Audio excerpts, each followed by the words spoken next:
La volonté. Maintenant, parlons de la volonté, le pilier le plus intelligible des trois. Pour moi, la volonté, c'est la motivation mise en action. La volonté, c'est l'énergie qui pousse une personne à agir pour modifier son environnement, pour atteindre un objectif. La notion de volonté n'est possible que dans un contexte de liberté d'action. Volonté et motivation sont indissociables puisqu'une énergie a toujours besoin d'une source. Savoir quelles sont ses motivations, quelles sont leurs origines, précise davantage l'énergie, qu'est la volonté, et permet de clarifier la direction à prendre pour faire un investissement énergétique qui soit conséquent et cohérent. Pour certains, la principale motivation, c'est l'aspect écologique, biodiversité. Pour d'autres, c'est la surdépendance d'un système alimentaire et économique, la perspective d'un effondrement, le désir d'une production d'aliments sains. Pour d'autres encore, comme moi, c'est l'essence même du vivant, c'est-à-dire être impliqué dans les facteurs dont dépend sa vie et être le plus possible actif dans ce processus. Bref, il y a une multitude de motivations, tout comme il y a une multitude de projets en lien avec cette motivation.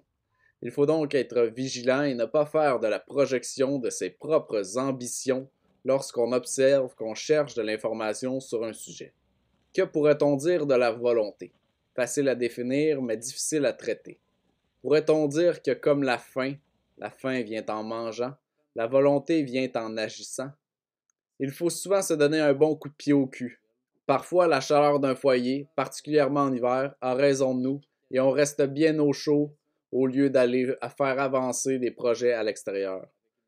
Il faut faire, il faut se lancer. Et pour se préserver, il faut surtout concrétiser. Pour entretenir sa volonté, le sommeil, le repos mérité et surtout les petits comme les grands succès sont importants. Il faut reconnaître chaque petit avancement et les savourer. Des bocaux, une plantation réussie, la construction. Réussir un projet, en être fier, rien n'est mieux pour vitaliser cette volonté et asseoir sa motivation. La discipline est également importante pour préserver sa volonté, son énergie du quotidien. Qu'est-ce qu'un être discipliné? Pour moi, être discipliné, c'est être organisé, être logique et être constant dans la ou les types de tâches à exécuter. La discipline, c'est une volonté cadencée. Rien ne met plus à mal la volonté d'une personne qu'un et surtout plusieurs projets non terminés ou qui s'éternisent. Un labyrinthe d'objectifs flous sans concrétisation est également un autre type de fardeau, mais c'est celui du rêveur. Comme on dit, petit train va loin.